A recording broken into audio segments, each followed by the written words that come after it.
Baik teman-teman Sobat Evapora, selamat malam semuanya. Assalamualaikum warahmatullahi wabarakatuh. Ini senang banget bisa kungku-kungku lagi malam hari ini ketemu ya. Terakhir kita ketemu mungkin sebulan yang lalu ya, yang saya undang very special guest itu ya. Sekarang juga another special guest. Kalau sebelumnya istri saya, sekarang sahabat saya gitu ya.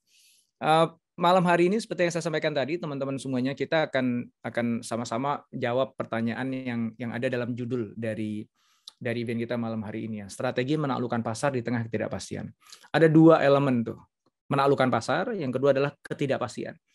Nah, maka apa yang saya ingin share ke teman-teman semuanya hari ini, basisnya itu sebenarnya basis teorinya ada, basis frameworknya ada, dan ini sebenarnya nggak harus dalam konteks COVID, krisis, atau ketidakpastian. Sebenarnya ini everlasting framework gitu ya.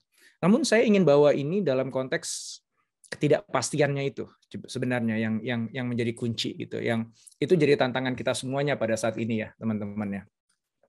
Dan tentu saja nggak mungkin hari ini kita ngomongin sesuatu tanpa kita bawa konteks COVID itu, karena suka nggak suka mau nggak mau kita masih ada dalam situasi itu dan kita masih belum tahu kapan ini akan berakhir ya. Bahwa sebagian udah mulai ngomongin bahwa ini akan rebound gitu ya. Kita akan ada revenge buying gitu. Ya itu tebak-tebakan. Sekitar berapa bulan yang lalu ya, awal tahun kita juga ngomongin gitu ya, sebelum akhirnya datang second wave gitu. Akhirnya, sorry, kita belum selesai ternyata krisisnya ya, sabar ya gitu ya. Sekarang kita udah lumayan, alhamdulillah situasinya udah aman. Tapi sekali lagi kita juga harus siap-siap gitu. Kalau kita seorang pengusaha kan kita nggak bisa percaya ramalan atau kita bergantung just hope for the best gitu ya. Naudzubillah, mudah-mudahan nggak ada lagi serangan ketiga. Mudah-mudahan tidak ada lagi ya. Kita sama-sama berdoa gitu ya. Tapi terlepas ada atau tidaknya, ketidakpastian masih gantung gitu. Sampai paling nggak tahun depan ini masih abu-abu gitu. Sementara kan kita masih harus gaji karyawan kita sampai tahun depan ya. Kita harus tetap eksis sampai tahun depan kan. Dan yang lebih penting lagi sebenarnya gimana caranya memastikan bisnis kita ini begitu nanti pada akhirnya benar kita keluar dari pandemi, kita keluar sebagai pebisnis yang bukan hanya tangguh tetapi ada dalam posisi terbaik untuk bertumbuh gitu. Kita semua ini sekarang ini lagi pasang ancang-ancang ini. Sebagian dari kita yang beruntung ada dalam industri yang memang masuk kategori the winner ya, yang diuntungkan karena pandemi. Itu ya dia beruntung, dia lagi lari kencang ngebut tuh ya. Tapi bagi kita yang ada dalam situasi yang mungkin tidak diuntungkan atau yang diuntungkan enggak diuntungkan enggak juga gitu ya. Kita sekarang semua ini situasinya adalah lagi berbenah nih. Ya, kalau misalnya saya bicara dalam konteks bisnis saya yang CIAS misalnya ya, yang Corporate Innovation Asia itu lembaga konsultan. Wah, kita banyak melakukan hal itu sepanjang 1 tahun terakhir ini gitu, dan di kepala saya invest habis-habisan di masa pandemi ini. Kenapa? Karena saya ingin mempersiapkan begitu selesai nih pandemi, kita mau lari sekenceng-kencengnya gitu. Dan latihannya kita lakukan sekarang, babat hutannya kita lakukan sekarang, educate-nya kita lakukan sekarang, mumpung banyak cara untuk kita bisa lakukan sekarang dengan harga yang sangat murah gitu. Saya ingat banget dulu waktu pas kita campaign untuk bangun branding itu, saya keluar 400 juta hanya buat satu buah event Asia Corporate Innovation Summit, hadirkan pembicara dari luar negeri gitu ya. Nah kemarin tahun lalu kita buat hal yang sama dengan biaya yang kira-kira sekitar hanya 20 juta rupiah dengan pembicara jauh lebih banyak gitu. Dengan efek yang sama baiknya, coverage media yang sama baiknya, if not more gitu. So bicara pandemi ini, seperti yang saya sampaikan pada kesempatan sebelumnya ya, ini sebenarnya kita bicara sebagai kesempatan kita diminta untuk ambil nafas dulu, untuk re-strategizing ya, memikirkan strategi ulang, mengenal pasar kita lebih baik, mengenal karyawan kita lebih baik, dan melakukan serangkaian eksperimentasi dalam rangka kita mendefinisikan ulang bisnis kita sebenarnya. Mendefinisikan ulang produk-produk kita gitu. Karena pada akhirnya produk lama itu not necessarily, produk lama itu nggak ada jaminan bahwa nanti kalau pandeminya selesai akan laku lagi gitu. Ya karena kan orang udah berubah gitu kan. Ya nggak, pemain-pemain juga udah berubah, kebiasaan kita udah berubah gitu. So selalu teman-teman ya bawa semangat bahwa pandemi ini sebuah momen bagi kita untuk merenung, untuk merapihkan semua yang selama ini mungkin kita nggak sempat rapihkan gitu, dan menata kembali dan buat ancang-ancang untuk melompat gitu. Kemarin tuh saya happy banget waktu pas diundang bicara oleh kawan saya di ECI Network gitu, untuk ngomongin tentang Mirip seperti ini ya strategi di tengah pandemi. Kemudian ada satu ibu-ibu yang resign gitu, dari awal resign gitu. Ini siapa sih ibu, aku nggak kenal gitu ya. Nah, sampai akhirnya tiba kesempatan dia untuk, ibu nih silakan bu, dari tadi resign ini. Apa bu, apa yang mau ditanyakan gitu, kata si moderatornya. Si ibu ini bilang begini, maaf pak, saya nggak mau nanya. Lah, dia resign dari tadi gitu, nggak mau nanya pula begitu dikasih kesempatan. Lah terus ibu maunya apa? Saya mau ngomong aja sama Pak Indra boleh? Oh ya boleh bu, silakan apa? Pak Indra, saya cuma mau bilang makasih. Loh, makasih kenapa ibu? Saya itu selama pandemi pusing Pak. Jadi bisnisnya ibu ini itu adalah jualan mainan luar ruang. Jadi kayak ada perosotan, ayunan gitu ya, yang kliennya dia itu adalah apartemen, kemudian pemerintah untuk taman-taman gitu. Dan bisnisnya booming banget gitu. Masuk pandemi perlahan-lahan makin sedikit sampai tidak ada sama sekali gitu. Ya kalau yang sedikit-sedikit itu karena udah kadung udah ada order ya tetap aja kan harus dipenuhi gitu ya. Tapi begitu pas jalan berapa bulan habis nggak ada order sama sekali. Wah dia stres setengah mati, dia bingung gitu ya. Terus nonton video saya gitu. 1 video, 2 video sampai terakhir dia nonton video yang Giant dan Matahari itu. Langsung dia tuh tersadarkan bahwa sikap yang dia ambil selama ini itu salah gitu. Ya, dia langsung mengubah sikap dan eksplorasi gimana caranya supaya saya tetap bisa melakukan dapatin revenue gitu. Dia masih mencintai permainan anak-anak gitu. Nah, yang menarik adalah dia kemudian pelajari market gitu. Oke, pintu di sana ketutup, market di apartemen ketutup, di pemerintah ketutup. Tapi kan namanya anak-anak akan selalu butuh mainan kan. Nah, sekarang mainnya di mana? Ya kalau nggak di taman, ya di rumah dong. Oh iya ya, kenapa aku nggak jualan mainan untuk di rumah aja ya? Yang biasa experience di taman dibawa ke rumah dengan cara yang mudah, dia cari sourcingnya kemana-mana, dapat, dia jual hanya menggunakan marketplace. Sekarang bisnisnya jauh lebih besar dibandingkan sebelum pandemi. Dan itu luar biasa banget gitu. Dan kita semua sebenarnya punya kesempatan untuk mendapatkan pencerahan itu atau renaissance itu ya. Sebuah momen yang kemudian membuat kita menyadari bahwa sebenarnya bisnis kita tuh apa sih? First principle thinking dari bisnis kita apa sih? Nah, yang nggak tahu first principle thinking langsung cek channel saya. Salah sendiri nggak subscribe. Itu nonton di situ ya. Dia akhirnya menyadari bahwa kan bisnis saya itu membuat anak-anak happy dengan mainan. Gitu. That's my business. Bahwa sebelumnya saya membuat anak-anak happy itu melalui pemerintah dengan taman-tamannya, apartemen dengan taman indoornya, ya itu salah satu jalan. Tapi banyak cara kok untuk saya membuat anak-anak happy dengan mainannya gitu. Dan dia cerita gitu. Bahkan sekarang Pak, yang apartemen mulai datang lagi Pak bisnisnya Pak. Jadi saya udah punya banyak bisnis sekarang Pak.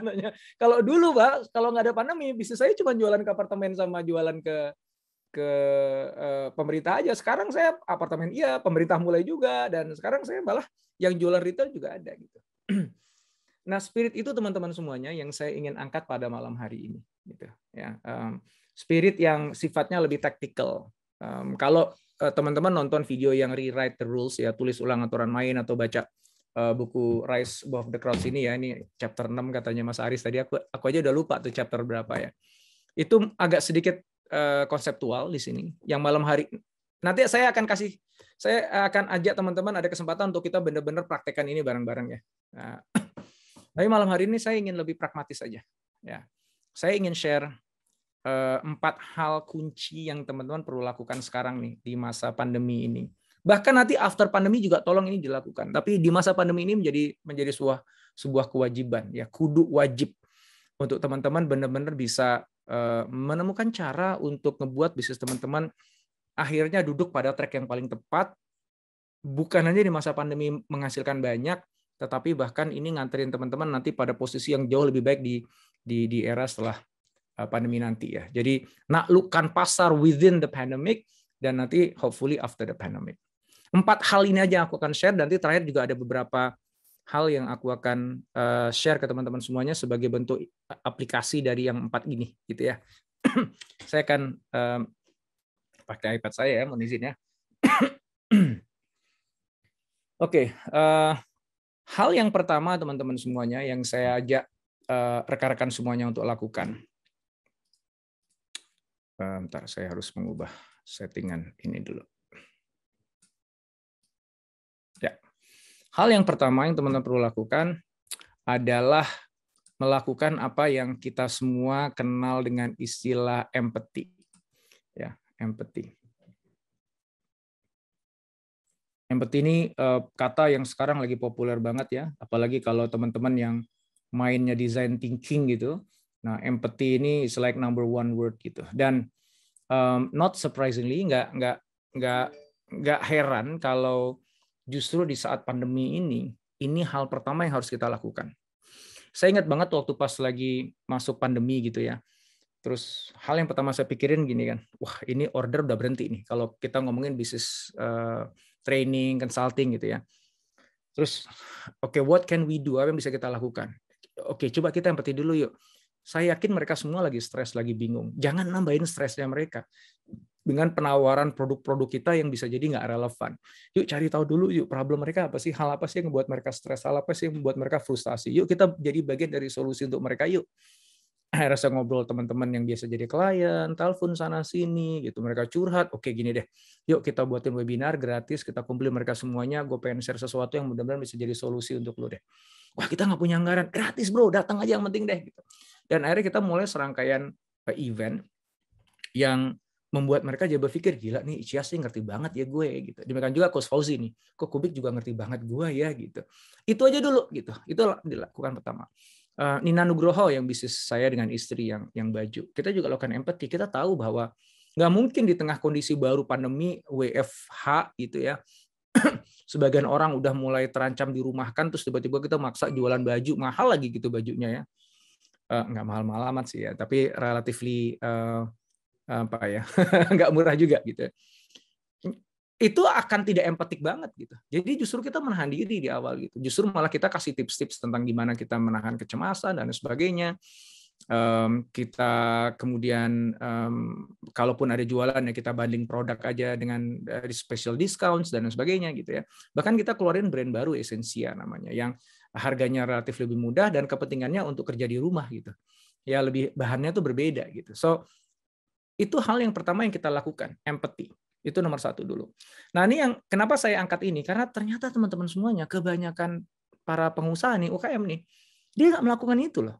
Jadi dia ngotot aja gitu. Dia jualan apa gitu, misalnya jualan apa ya misalnya.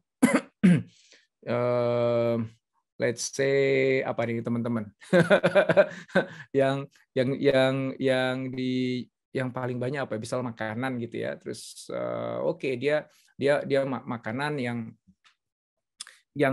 dine in yang itu memang itu membutuhkan experience gitu kan, dan dia tetap maksain barang yang sama yang dijual gitu. Karena memang kata dia, loh kan justru yang gue jual ini kan experience dine-in-nya dong, makan di tempatnya dengan wadahnya yang bagus, dengan suasananya, kan itu sebenarnya kan nilai jual gue kan itu gitu. Dan dia ngotot aja gitu dengan value propositions yang sama, yaitu experience pengalaman dine-in, makan di lokasi yang itu unik, yang itu menarik gitu. Kenapa? Karena ya memang bisnis gue kan di situ, Ndra. Kelebihan gue, keunikan gue dibandingkan yang lain kan itu, Ndra. Ya akhirnya itu aja yang coba dijual dan nggak ada orang yang datang. Kenapa? Ya PPKM gitu. Ya emang nggak boleh gitu. Dan kalaupun ada yang 1-2 ya setelah dibuka, ya orang-orang masih ragu-ragu kan, sepi juga gitu. Dalam hati gue, lu tuh fokusnya terlalu banyak pada diri lu. Lu tuh terlalu ngotot sama apa yang lu pikir paling bagus. Padahal customer lo tuh udah beda, nggak kayak dulu lagi. Kondisinya tuh beda. Lu tuh nggak ada empati ya gitu. Saking keselnya gitu. Dia ngotot aja gitu. Jadi ya sama kayak lembaga training yang ngotot tetap pengen jualannya. Yang paling bagus tuh kan training itu kan harusnya offline, harus dibawakan. Ya gimana caranya offline? Loh, kan sekarang nggak mungkin. Ya nanti kita tunggu aja sampai boleh. Ya Allah, kapan lu jualannya gitu. So, hal yang paling penting bagi seorang pengusaha adalah kita nggak boleh punya ego. Ya kalau lo punya ego ya ke laut aja deh, nggak usah jadi pengusaha gitu ya. Ya kita hadir semata-mata untuk customer, maka kita harus tahu dulu customer itu situasinya kayak gimana, kondisinya kayak gimana, pahami dulu kesulitannya di mana, problemnya di mana gitu. kalau customer kita masih menginginkan apa yang kita punya produk, tapi dia nggak beli produk kita, pasti ada sesuatu dong yang hambat. Apa sih yang menghambat gitu? Cari tahu dulu, pahami dulu, kenali dulu. Habis itu berikan solusi kepada mereka. That's like number one rule. Ya, itu number one rule dulu sebelum kita melakukan yang lain. Oke, yang kedua apa? Setelah empathy. Yang kedua adalah experimentation. Kita harus eksperimen.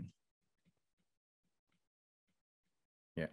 Apa yang dimaksud dengan eksperimen? Kita tuh nggak tahu, teman-teman, apa sebenarnya yang membuat si customer itu akhirnya mau lagi beli produknya kita. Kita nggak tahu. Karena ya mereka sendiri juga masih lagi bingung, lagi galau gitu. Dan kita pun juga tebak-tebakan kita belum tentu benar. Ya udah eksperimen aja deh gitu. Kayak istriku akhirnya yuk kita buat brand baru, Exsensia namanya. Kita coba buat baju ini yang nyaman untuk di rumah, tapi kalau misalnya nanti pas lagi harus Zoom tetap masih bisa kelihatan bagus di atasnya, pantas gitu. Jangan ada garis-garis karena itu nggak cocok untuk kamera. Ya oke, kita eksperimen jualan itu. Kok nggak laku ya? Oh, oke, salah nih ya. Berarti gimana? Kita iterasi gitu. Nah, syarat ketika melakukan eksperimen itu harus murah. Jadi cari cara supaya biayanya itu biaya murah dan bisa kita lakukan secara cepat. Kenapa? Tujuannya dari eksperimentasi ini adalah learning. Kita pengen belajar. Ya, kita pengen tahu ini sebenarnya customer itu sekarang ini nih di tengah situasi yang kayak sekarang ini itu maunya apa? Yang kita tahu nggak lagi sama kayak dulu. Cuman kan gue kadang-kadang nanya langsung kepada mereka, mereka juga bingung jawabnya apa. Ya udah deh gini, gue coba deh, gue ubah sedikit deh makanan gue, kemasan gue, cara gue ngelayaninnya, cara gue ngirimnya itu semuanya eksperimentasi. Lakukan rapid experimentation. Ya kita kalau di masa normal kita biasa eksperimentasi kalau di Inanugro tuh 2 minggu sekali kita keluarin new products dengan mostly experimental products. Begitu pandemi, at least seminggu sekali kita lakukan eksperimen dengan jumlah item yang lebih sedikit. Ya, karena eksperimentasi itu punya peluang gagal kan gitu. Semuanya dieksperimenkan, baik dari produknya, bagaimana pricingnya kita eksperimental, gimana kita deliver itu, bagaimana kita memproduksinya, semuanya dieksperimenkan. Kenapa? Karena cara yang lama udah pasti nggak lagi bekerja. So kita harus cari cara yang baru. Gimana caranya untuk bisa menemukan cara yang baru? Nanya ke orang yang orang juga pada bingung gitu. Orang juga pada nggak tahu caranya gimana. Ya udah kalau gitu kita coba aja sendiri deh gitu. Cuman ya itu syaratnya kita jangan langsung eksperimen itu keluar duit banyak, pede buatnya di scale langsung enggak gitu. Kecil coba cek cara kalau gini gimana. Ini enggak, jadi gini enggak. Ini oke nih dapat nih. Oke, teruskan. Sekarang yang lagi coba dieksperimen gitu. Harus selalu melakukan eksperimentasi seperti itu. Ya. Dalam rangka apa? Dalam rangka nakepin lagi customer yang sempat terhenti tadi gitu. Dan syukur-syukur kita bisa nakepin customer lain yang selama ini nggak jadi customernya kita gitu. Dan itu kejadian. Aku kayaknya udah ngomong deh di kesempatan sebelumnya bahwa Cias di lembaga pelatihan lembaga konsultingku itu di masa pandemi ini justru jumlah klien kita itu lebih dari 2 kali lipat, hampir 3 kali lipat dari sebelum pandemi. Tingkat kesibukan kita itu twice as much dibandingkan sebelum pandemi. Kenapa? Karena kita melakukan ini eksperimentasi terus, coba bicara gini, ganti lagi, coba begini, kita buat masterclass dengan begini, coba gini, ganti lagi terus gitu. Dan setiap ada yang bagus, udah ini jadikan SOP ya, standar ya, coba cari lagi yang lain gitu. Dan enaknya adalah kita bisa melakukan eksperimentasi dengan sangat murah di dunia pandemi. Kenapa semuanya dilakukan? Karena semuanya dilakukan secara online. It's very cheap untuk melakukan eksperimentasi sekarang. Ya. Dengan Inanugro juga sama, kita eksperimentasi untuk outsourcing sebagian produk dan sebagainya, sebagian itu berhasil, sebagian enggak. Mekanisme produksinya itu dirubah habis-habisan. Dalam waktu pandemi itu kita gonta-ganti orang itu mungkin kayak separuh dari karyawan kita sempat diganti dengan yang baru eksperimen. Karena kita udah tahu bahwa oh ternyata pada saat pandemi ini nggak compatible orangnya kayak gini ya, orang ini susah banget diajak untuk adaptasi ya gitu. So perubahannya tuh masif banget di bisnis-bisnis saya. Termasuk di bisnis Inhasi yang e-retailer ya, yang dia melakukan penjualan secara online. Itu juga eksperimentasinya gila-gilaan. Bagaimana cara dia jualannya berubah, bagaimana dia cara pasang iklannya berubah, iklan yang cocok pada saat pandemi dengan di luar pandemi itu juga berubah gitu. Dan kita habis uang ratusan juta rupiah untuk melakukan serangkaian eksperimentasi itu gitu. Sekarang ini kalau nggak salah sih dalam 3 tahun terakhir kita udah spend hampir 2 miliar rupiah untuk eksperimentasi di di pengiklanan dan lain sebagainya gitu. Dan hasilnya ya berlipat ganda gitu. Tapi balik lagi eksperimen, dan eksperimen kecil-kecil tapi banyak, sehingga learning kita juga banyak. Nah, setelah eksperimen apa sih yang kita lakukan? Yang kita lakukan adalah iterate. Adanya iteration. Iteration itu adalah ya kita ngubah pendekatan kita gitu. Jangan gunakan pendekatan yang sama terus-menerus. Diiterate. Tahu dengan cara ini kok nggak bagus ya, coba cari yang lain. Sampai ketemu, cara ini nggak bagus, ubah lagi. Cara ini nggak dapat, ubah lagi terus-menerus. Nah, inilah teman-teman yang ngebedain antara mereka yang begitu di tengah krisis, begitu di tengah situasi perubahan, akhirnya bisa ketemu jalan yang ngebuat dia justru bukan cuma selamat dari krisis, tapi dia malah bisa tumbuh semakin bagus lagi. Kenapa? Karena dia belajar jauh lebih banyak di masa krisis dibandingkan sebelum krisis. Sebelum krisis tuh kita tuh enak, zona nyaman. Ya apalagi kalau bisnis kita udah jadi. Ya makanya kan bisa bisnis jalan-jalan, bisnisnya jalan sendiri gitu kan ya. Itu mentality yang nggak pas juga sih sebenarnya, karena lu nggak belajar gitu. dan that's reality gitu. Sebelum pandemi itu kita malas belajar, to be honest gitu. Ya.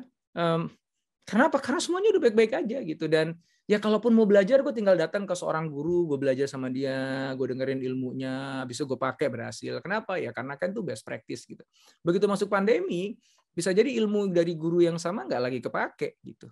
Saran-saran dari guru yang sama yang dulunya berhasil dipakai sebelum pandemi jadi nggak berhasil lagi. Kenapa? Ya karena dunianya udah berubah, bro. Customer preferences-nya udah berubah. Konstelasi pasar udah berubah, pesaingnya udah beda gitu. Dulu gue jualan sayur dengan cara yang mudah, sekarang gue susah banget gitu, cuma jualan sayur doang. Dulu gue jualan susu itu gampang banget, sekarang susah banget gitu. Ya kenapa? Karena kalau gue produksi agak panjang, gue simpannya di mana repot, nanti kalau misalnya nggak laku basi, gimana kalau gue sedikit biayanya mahal. Kalau dulu semuanya bisa diprediksi, demand itu kayak gimana. Sekarang gue nggak bisa prediksi demand itu berapa, terus jadi gue harus produksi berapa. Kalau dikit biayanya mahal, kalau banyak takut nanti basi, nggak laku. Gitu. So, sekarang ini kita tuh terpaksa belajar habis-habisan. Ya.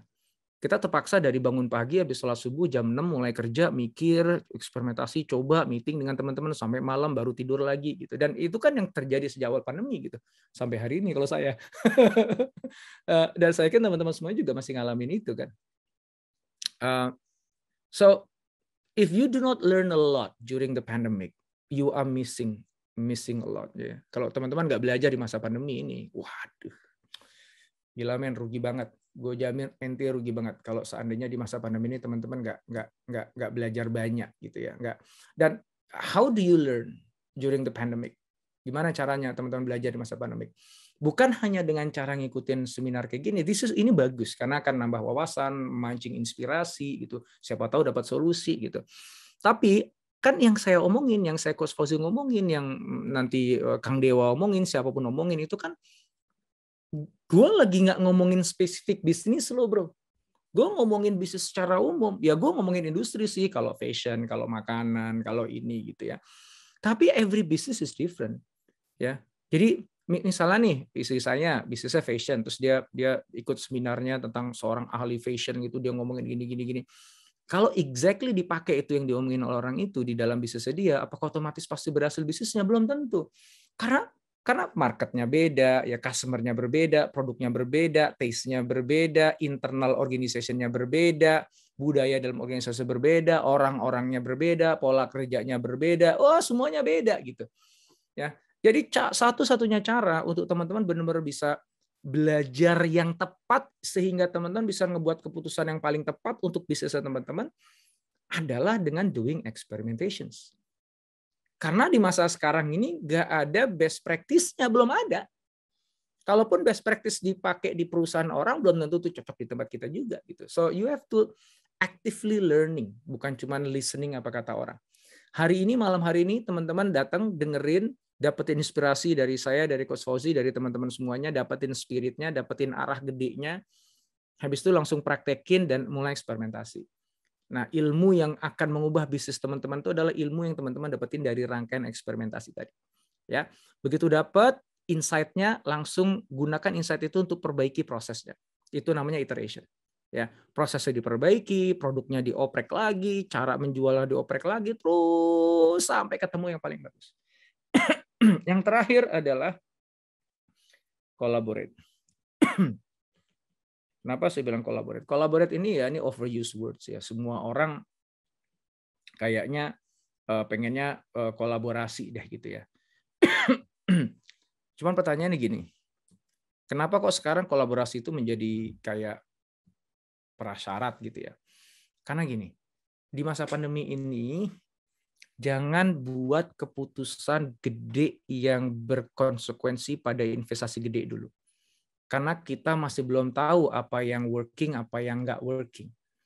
Kalau ada hal-hal yang itu bisa dikerjakan oleh orang lain, tanpa Anda harus investasi gede di depan, lakukan. Karena yang paling penting sekarang tuh learning-nya, pembelajarannya. Ya, misalnya gini nih, oke teman-teman pengen buat event online gitu, kerjasama sama beberapa pembicara atau apa gitu ya. Terus teman-teman punya pilihan untuk men-setup semua itu sendiri, gitu.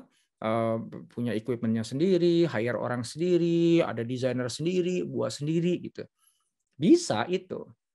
Cuman pertanyaan gue begini, seberapa lu yakin bahwa bisnis lu tuh dengan lu ngebuatin event online conference ataupun apapun juga yang lu jual tiket di situ pasti akan berhasil bisnisnya, akan menjadi sustainable bisnis bagi kamu dan kamu akan jalankan itu for sometimes ya, untuk bukan cuma sekali dua kali tapi akan seterusnya gitu.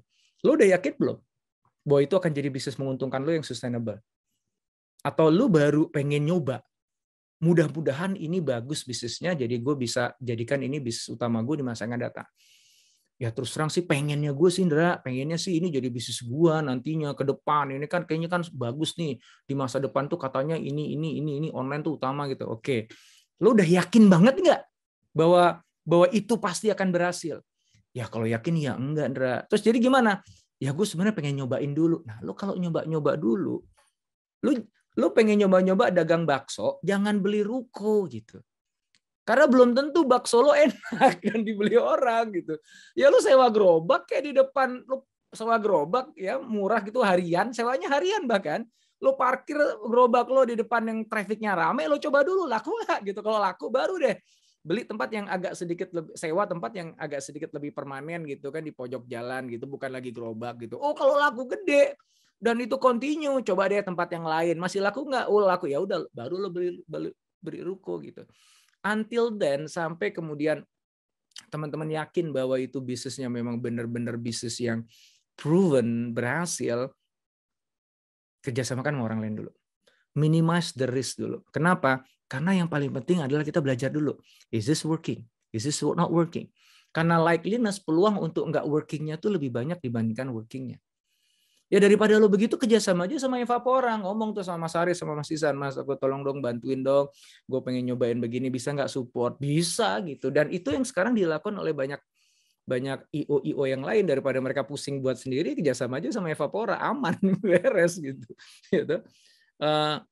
So itu dia, collaborate itu maksudnya begitu. Sama kayak bisnis istriku itu ya. Jadi oke, let's prinsipnya adalah jangan ada investasi rupiah terlalu banyak. Jangan ada investasi fisik. Gimana? Oke, kalau kita terpaksa harus nyewa, negosiat supaya sewanya kalau bisa mingguan atau bulanan lah gitu ya.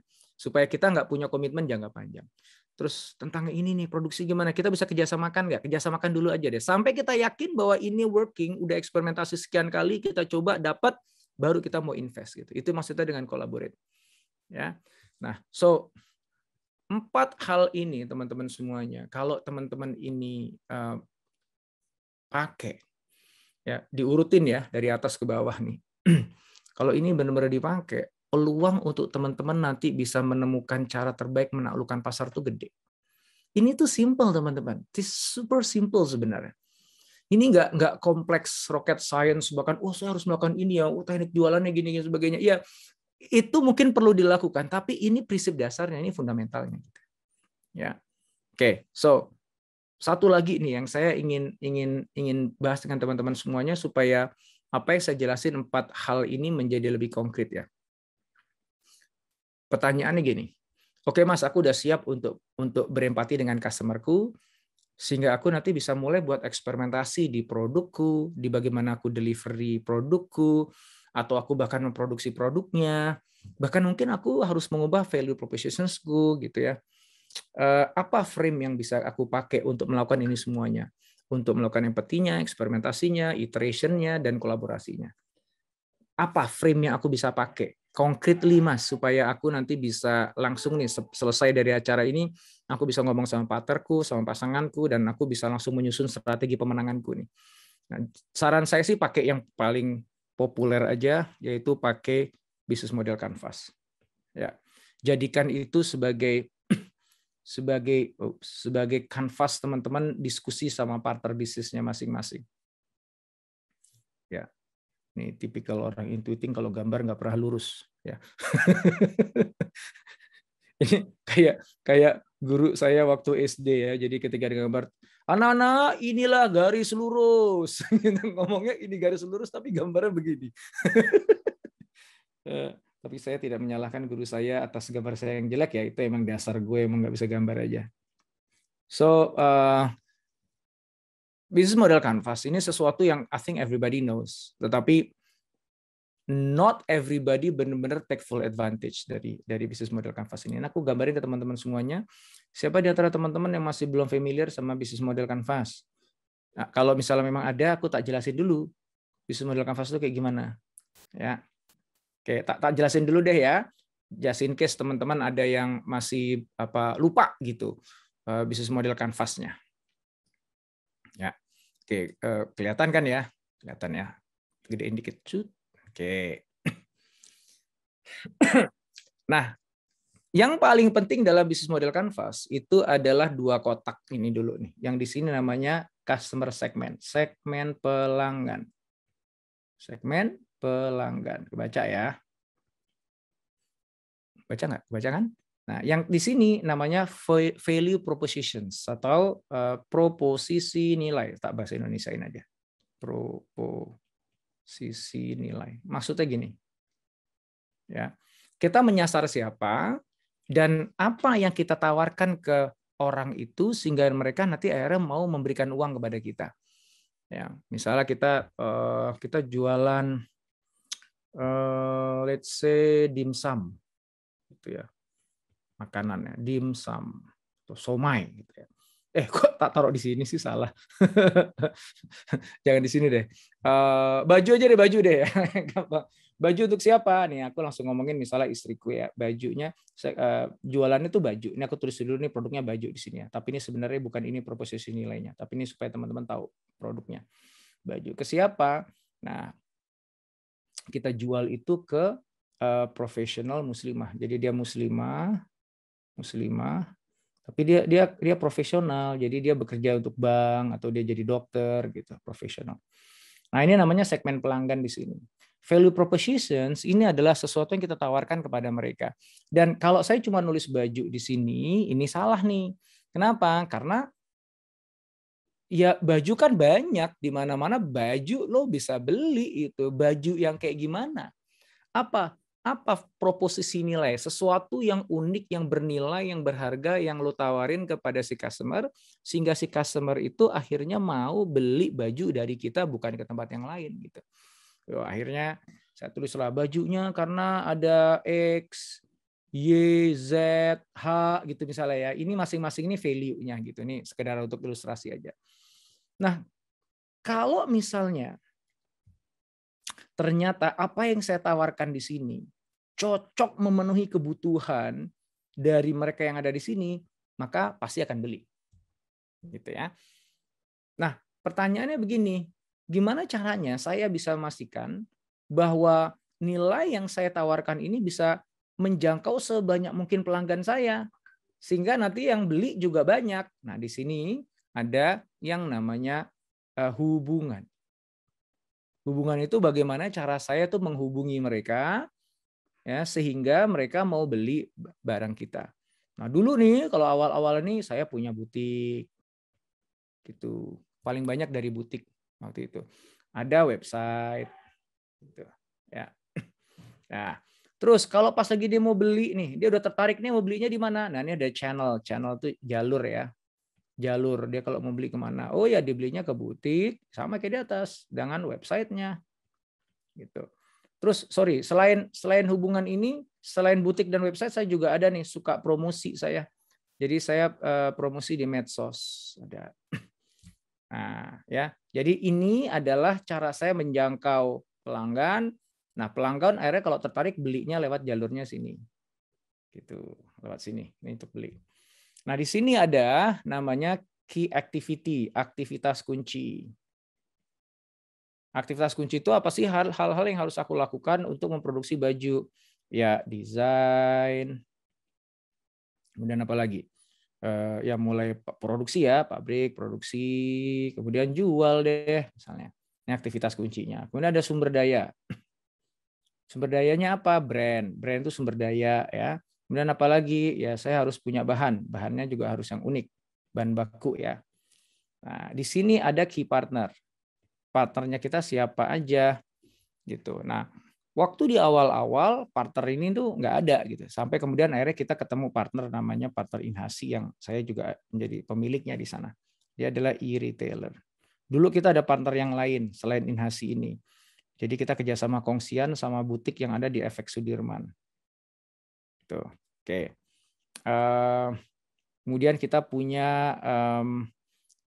CMT kecil. CMT itu yang orang produksi ya, tapi yang kecil-kecil gitu. Nah, di sini nih di sini revenue, uang masuk, di sini cost, uang keluar, gitu. Nah, ini namanya bisnis model. Ya, oke. Nanti kalau mau belajar ini lebih lanjut bisa lah. Tapi mudah-mudahan dengan begini teman-teman kebayang ya, sisi sebelah kanan ini menghasilkan uang. Kan setelah saya tawarkan baju saya melalui jalur ini ke pelanggan, pelanggan suka dan akhirnya membeli dan apa yang dia beli jadi revenue. Tapi supaya saya bisa bikin baju ini, maka saya harus melakukan serangkaian aktivitas ini, memanfaatkan sumber daya ini sehingga jadilah baju itu. Dengan ini juga kerjain. Nah, ini semua memerlukan biaya, cost gitu. Maka perusahaan kita baru untung ketika revenue dikurangin cost kan gitu. Bisnis ya, model gini. Nah, sekarang apa hubungannya dengan bahasan kita sekarang? Ya. Tadi kan saya cerita nih di atas nih. Nih. Kita harus mulai dari empathy. Berarti hal yang pertama yang teman-teman perlu lakukan adalah empathy ke sini dulu nih. This is the most important. Empathy ke sini dulu. Sekarang ini terkait dengan produk yang aku jual ini, terkait dengan urusan baju atau makanan apapun juga, gimana mereka sekarang memandang itu? Mereka memandang itu sesuatu yang penting atau tidak? Begitu masuk ke WFH, penjualan baju kerja drop habis-habisan. Kenapa? Ngapain gue beli baju kerja? Orang kerja di rumah. Gitu. Apalagi baju-baju yang mahal, turun nggak ada yang mau beli. Kenapa? Kanan kiri gue mulai dirumahkan kok, gue harus saving uang kan. Beli baju baru bukan prioritas utama gitu. Nah itu memahami gitu. Dan ketika dia mau beli, yakin nggak itu nanti bajunya itu nggak terkontaminasi dengan COVID ketika dikirim lewat kurir gitu. Oh, wah kita memahami banyak banget hal tentang dia. Ya, terus habis itu kalau misalnya kondisinya seperti itu, maka kita harus berani mengubah nih bajunya nih diubah. Nah ini eksperimen. Gue harus lakukan eksperimentasi terkait dengan bajunya. Oh mungkin ya gue nggak bisa lagi ngandalin baju yang selama ini gue buat. Karena mereka kebanyakan di rumah, gue harus ubah nih desain bajunya, bahan bajunya. Gitu. Ya, bahkan gue harus keluarin produk-produk turunan yang juga dibutuhkan oleh customer yang sama. Seorang profesional tuh apa sih yang dia butuhkan yang mungkin nggak baju. Ya, apalagi nih. Nah itu saya eksperimentasi di sini gitu. Coba ini nggak berhasil, coba ini di sini. Nah, tapi eksperimentasinya yang murah ya. Gitu. Sampai ketemu. Ketemu ternyata gue berhasil ngebuat sebuah produk yang itu berbeda dari produk gue sebelumnya yang diminati oleh mereka yang ada di sini nih, yang di tengah pandemi ini. Berarti gue udah match antara produk dengan needs-nya udah match. Tapi apakah masalah gue selesai? Belum. Kenapa? Karena gimana gue bisa ngejual produk ini, meyakinkan mereka. Butik, no, coret. Kita nggak main lagi di butik. Nggak bisa dengan zaman sekarang, orang nggak mau ke butik.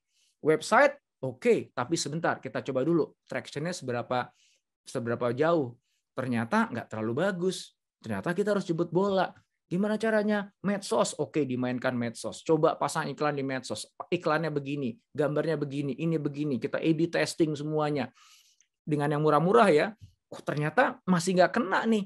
Yang dulu itu kena, sekarang nggak kena. Oke, kayaknya isunya adalah di pricing deh. Wah, oke, pricingnya diubah lagi yuk. Coba sekarang kita bundling aja. Baju lama yang ada di gudang setahun nggak keluar, dengan baju baru kita bundling. Nggak apa-apa deh, baju yang di gudang kita jual harga pokok aja, tapi kita bundling dengan baju yang baru, sehingga jatuhnya itu tuh jadinya murah banget gitu. Kayak beli satu, dapat dua begitu. Coba deh kayak gini deh. Oh, ternyata masuk. Ternyata mindsetnya di masa pandemi itu kalau namanya ibu-ibu tetap aja pengen beli baju baru, cuman dia akan hemat. Begitu dia tahu beli satu dapat dua, dia dapat justifikasi untuk membeli baju gitu. Wah, kena nih model begini nih gitu. Tapi kemudian menyadari lagi kok traction-nya masih rendah di medsos. Ternyata gimana? Ternyata dalam kondisi seperti sekarang ini, pelanggan kita itu butuh diyakinkan secara ekstra. Dia butuh personal touch, dia butuh ngobrol, dia butuh diyakinkan secara langsung. Nggak cuma ngelihat di iklan kemudian tertarik beli. Dulu kayak gitu, sekarang enggak. Akhirnya apa? Ternyata kita harus nambah WhatsApp-nya diseriusin. Dan akhirnya kita coba dengan model begitu, ternyata langsung naik gitu. Akhirnya apa? Jumlah karyawan kita yang ngurusin WhatsApp dinaikin hampir 2 kali lipat selama pandemi. Jadi ruko kita baru aja sewa satu ruko udah nggak muat lagi, pengen cari ruko sebelahnya gitu. Karena apa? Eksperimentasi kita berhasil di situ gitu. Dan akhirnya sales-nya naik gitu. Nah, kemudian gimana cara mereka belinya? Wah, kita coba dengan marketplace 1, marketplace 2, marketplace 3. Ini sebelumnya ada marketplace di sini nih. Kita coba semuanya, Shopee ini. Teman kita bilang Shopee bagus, teman kita bilang di Tokopedia bagus, ini bagus. Kita coba semuanya A/B testing. Ternyata no, big no. Kita nggak masuk. Butik udah pasti enggak. Ternyata apa? WhatsApp lagi. Gitu. Tapi sekali lagi ya, ini berlaku hanya di kita loh ya, di teman-teman tuh not necessary bisa berlaku. Akhirnya kita ketemu sekarang, ternyata di sini kenapa? Karena ternyata di masa sekarang itu mereka tuh perlu diyakinkan ekstra untuk mengeluarkan uang untuk beli barang yang itu nggak murah gitu. Gitu. Dan cara nanyanya, copywriting-nya pun diubah berkali-kali supaya memberikan keyakinan mereka jadinya mau beli gitu. Dan akhirnya mereka tuh kulik sampai setiap malam dikulik dapat. Oke, good gitu. Akhirnya revenue-nya mulai naik. Paham ya? Nah, ini adalah yang saya maksud dengan ini nih. Aku mulai dari empathy dan aku lakukan eksperimentasi. Apa pembelajaran yang aku dapat itu aku iterate, aku perbaiki di yang berikutnya. Coba dengan cara begini, masih nggak berhasil. Kenapa nggak berhasil ya? Diskusikan lagi. Coba cara begini. Ini lumayan bagus nih, teruskan. Kalau nggak ya iterate lagi gitu. Dan kita collaborate, akhirnya di sisi sebelah sini kita tahu nih, demand ini udah mulai naik nih. Ya, penjualan tuh udah mulai naik gitu. Cuman aku bilang ke tim, guys, ini kita masih nggak pasti nih ya. Don't invest rekrut orang lagi. Kita sementara zero growth dulu. Lah terus gimana Mas Indra? Ini kan banyak begini. Kita collaborate. Di luar sana tuh banyak CMT yang kekurangan order. Karena memang industrinya begini. Coba cari kerjasamakan sama mereka. Bayarnya utang 2 bulan. Bayar. Prek. Akhirnya ya udah, desain kita pegang sendiri. Memang itu kekuatannya Mbak Nina. Itu produksi kita bisa kerjasamakan. Penjualan ini juga kita kerjasamakan sama orang lain. Kita nggak mikirin itu. Brand malah justru kita sempat turun. Kita nggak terlalu banyak mainkan brand. Kecuali di media sosial. Baru-baru aja kita bangun brand lagi dengan buat professional week. Langsung dus gitu ya. Kerjasama Efek Sudirman kita drop, enggak. CMT kecil ini ternyata bikin repot kita karena mereka nggak bisa keep up dengan demand yang banyak. Ini kita drop, bahkan terpaksa kita ada produksi yang tadinya pengen kita keluarin sendiri, kita buat tim produksi khusus. Intinya adalah teman-teman semuanya di cost ini gue buat gimana caranya supaya ini sama, nggak berubah. Ya, oke, guys. So, ini adalah contoh konkret bahwa kalau kita mau menang di masa yang tidak pasti ini, kita nggak punya pilihan, bro. This is what we have to do. Ya, you build empathy. Habis itu berdasarkan empathy kita eksperimen. Habis itu keep iterating and then collaborating untuk reducing cost. Begitu kita udah ketemu formulanya, nah ini caranya nih, gue udah ketemu nih. Nah, lu invest boleh dah. Contohnya ini nih, ya. WhatsApp ini kita invest habisnya. Nambah karyawan double dari sebelum pandemi. Ya, yang lain tutup, ini tutup gitu. Banyak kita tutup dan banyak yang kita genjot lebih tinggi lagi gitu. Ya, dan dengan begini aku tambah yakin nih bahwa kita udah dalam posisi yang siap untuk nanti begitu pandemi selesai, gue udah siapin duitnya nih, hajar lagi jebret untuk kita lebih tinggi lagi gitu. Ya, mudah-mudahan manfaat teman-teman semuanya, dan mohon maaf nih kalau misalnya kepanjangan, sementara nih udah pengen dengar belajar dari ilmunya Coach Fauzi. Dari saya segitu aja. Thank you so much. Nanti kita diskusi lagi ya setelah Coach Fauzi. Monggo, makasih. Assalamualaikum warahmatullahi wabarakatuh.